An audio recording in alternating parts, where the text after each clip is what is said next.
Assalamualaikum warahmatullahi wabarakatuh. Saya Syakir Ahmad dengan NPM 2317051084. Jadi di sini saya akan menjelaskan materi pertemuan ke-13 mata kuliah Machine Learning. Jadi materi itu tentang Artificial Neural Network atau ANN atau jaringan saraf tiruan. Definisinya itu adalah salah satu pemodelan kompleks yang dapat memprediksi bagaimana ekosistem merespon perubahan variabel lingkungan dengan terinspirasi oleh cara kerja sistem saraf biologis, khususnya pada sel otak manusia dalam memproses informasi. Algoritma yang paling populer digunakan oleh ANN dan supervised learning. Namun, hal tersebut tidak menutup kemungkinan bahwa ANN dapat digunakan untuk algoritma semi-supervised dan unsupervised learning. Dikarenakan model ANN terinspirasi oleh sistem saraf biologis manusia, arsitekturnya pun dibuat seperti struktur otak manusia yang dimana terdiri dari neuron yang saling terhubung satu sama lain dan bentuk yang kompleks dan non-linear. Neuron dalam tubuh manusia terbagi menjadi 3 bagian, yaitu dendrites, sel body, dan akson. Dendrites adalah sebuah sinyal masukan dan dipengaruhi oleh wake atau bobot. Kemudian, sel body adalah tempat komputasi sinyal yang masuk dan juga wake atau bobot sendiri menghasilkan sinyal output yang akan dikirimkan ke neuron lain. Sedangkan akson adalah bagian yang mengirimkan sinyal output kepada neuron lain yang terhubung dengannya. Berdasarkan penjelasan di atas, ANN dapat direpresentasikan menjadi 3 bagian yang terdiri dari layer masukan input dan layer keluar atau output dan layer tersembunyi yang memproses masukan dari layer input menjadi sesuatu yang dapat diterima layer output. Kemudian hasil dari masing-masing layer tersembunyi ini disebut activation atau not value. Berikut ini adalah penggambaran arsitektur dari ANN. Yang pertama ada input layer. Jadi input layer dia masukkan inputan ini dimasukkan ke hidden layer 1. Di hidden layer 1 ini dia bakal memproses masukan dari input untuk dapat diterima ke output. Jadi dia masuk lagi ke hidden layer 2. Nah, hidden layer 2 ini dia memproses lagi yang dari input layer ini agar bisa dibaca ke output. Nah, untuk kelebihannya, yang pertama kemampuan mempelajari pola non-linear yang kompleks. Ini merupakan salah satu kekuatan utama ANN, dapat memodelkan hubungan data yang rumit. Yang kedua, toleransi terhadap data yang noisy, yaitu dengan arsitektur dan training yang tepat, ANN bisa cukup robust terhadap data noise atau data yang tidak sempurna. Yang ketiga, kemampuan generalisasi yang baik. Jika dilatih dengan benar dan dengan data yang cukup representatif, ANN dapat menggeneralisasi dengan baik ke data baru yang belum pernah dilihat sebelumnya. Adaptif, dapat belajar dari contoh dan meningkatkan kinerjanya seiring waktu dengan data baru. Dasar untuk model yang lebih canggih. ANN adalah fondasi untuk arsitektur deep learning yang lebih canggih, seperti Convolutional Neural Network atau CNNS, untuk computer vision dan recurrent neural networks atau RNNS untuk data sequential. Untuk kekurangannya, yang pertama membutuhkan data training yang besar untuk mencapai kinerja yang baik dan menghindari overfitting. ANN seringkali membutuhkan dataset training yang sangat besar. Yang kedua, membutuhkan daya komputasi yang signifikan, yaitu proses training ANN, terutama jaringan yang dalam dengan banyak parameter, bisa sangat intensif secara komputasi dan memakan waktu yang lama.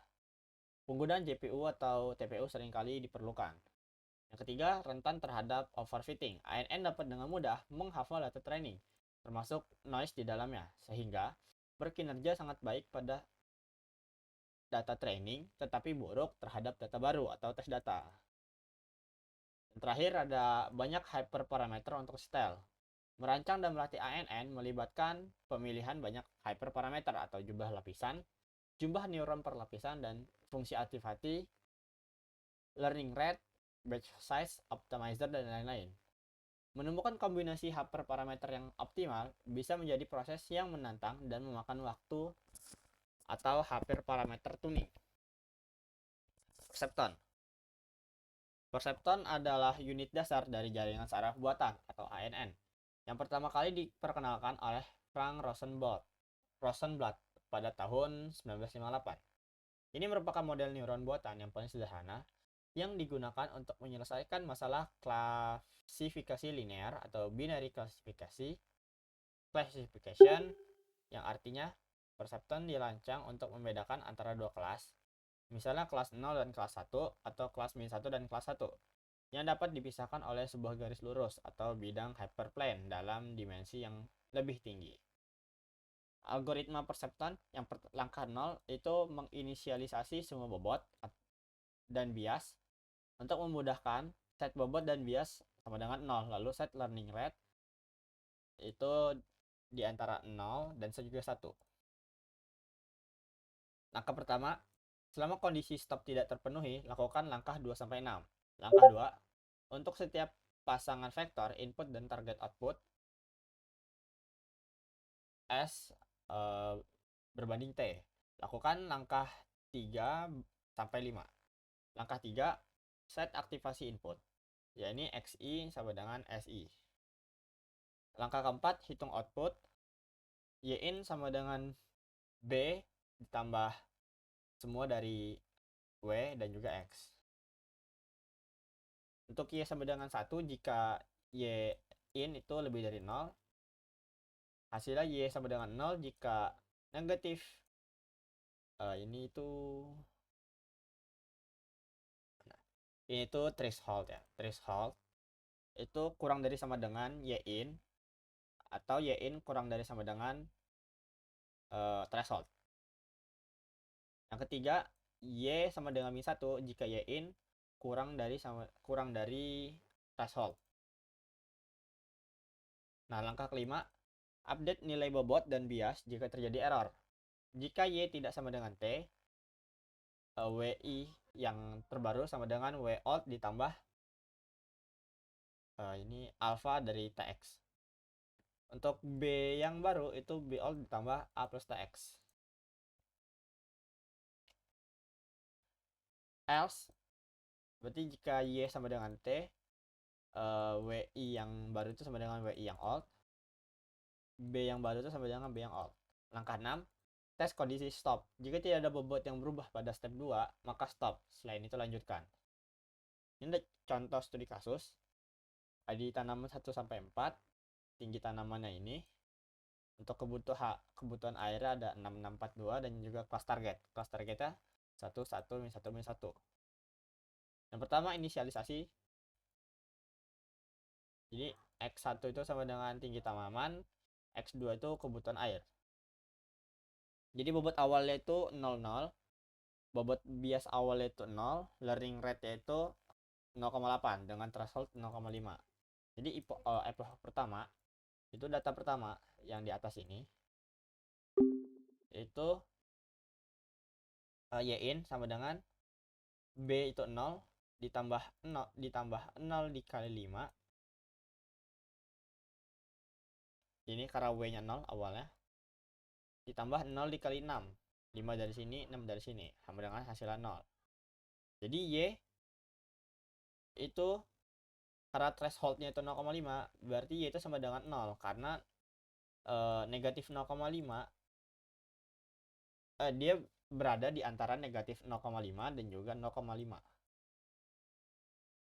Dan kelas targetnya itu 1. Jadi dia Y tidak sama dengan T. Kalau Y tidak sama dengan T berarti ini. Nah, berarti W1 nya itu 0 ditambah 0,8 dikali 1 dikali 5 sama dengan 4. Yang W2 nya itu 0 ditambah 0,8 dikali 1 dikali 6 sama dengan 4,8. Untuk bobot bias barunya B itu sama dengan 0 ditambah 0,8 kali 1. 1 dari sini. Sama dengan 0,8. Untuk data yang kedua, yang ini 66. Tadi kan ini B-nya udah diupdate 0,8. Jadi 0,8 ditambah 4 itu dari sini dikali 6 ini ditambah 4,8 dari sini dikali 6 di sini. Jadi hasilnya 53,6. Nah, karena 53,6 itu lebih besar dari threshold atau 0,5, jadi Y itu sama dengan 1. T juga itu sama dengan 1 targetnya. Berarti else sini berarti dia sama dengan T, else yang baru sama dengan yang old. Nah, berarti tidak berubah ya. Bobot dan biasa tidak berubah. Jadi W tetap 4, W2 nya 4,8, B nya 0,8. Terus data ketiga itu 0,8 ditambah 4 dari yang sini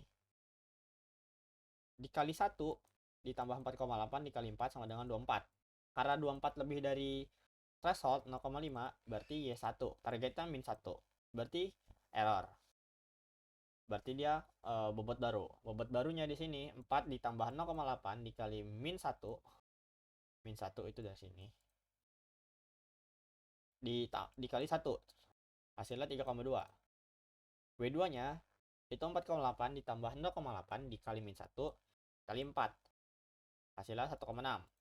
Untuk bobot bias baru itu 0,8 ditambah 0,8 dikali min 1. Berarti kan negatif 0,8 ditambah 0,8. Hasilnya 0.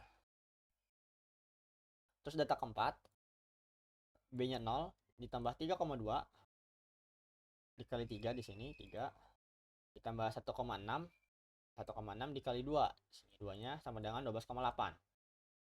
Berarti Y-nya itu sama dengan 1 karena Y-in lebih besar dari threshold 0,5. Targetnya di sini negatif 1, berarti bobot dan bias berubah. Bobot barunya itu 3,2 ditambah 0,8 dikali min 1 kali 3, hasilnya 0,8. Untuk W2-nya 1,6 ditambah 0,8 dikali min 1 kali 2, hasilnya 0. Bobot bias barunya 0 ditambah 0,8 dikali min 1 sama dengan negatif 0,8. Nah, ini kan total error 3. Total error itu dihitung dari kalau bobotnya atau Y tidak sama dengan T, itu error. Di sini kan 3. Dia bakal looping sampai errornya itu tidak ada. Nih, ulangi langkah seperti sebelumnya hingga total error pada epoch tersebut sama dengan 0. Nah, jadi komputasi akhirnya, proses komputasi dapat dihentikan apabila dalam siklus epoch hasil komputasi berubah. Semua data telah menunjukkan bobot dan bias yang tidak lagi berubah atau Y sama dengan T. Hasil akhir akan didapat nilai W1, W2 dan B. Sehingga yang pertama, garis yang membatasi daerah positif dengan daerah 0 memenuhi pertidaksamaan. W1 X1 ditambah W2 X2 tambah B itu lebih dari 0,5. Dan garis yang membatasi daerah negatif dengan daerah 0 memenuhi pertidaksamaan. W1 tambah X1 ditambah W2 X2 ditambah B itu kurang dari negatif 0,5. Mungkin itu saja yang dapat saya sampaikan, kurang lebih mohon maaf. Saya akhiri. Wassalamualaikum warahmatullahi wabarakatuh.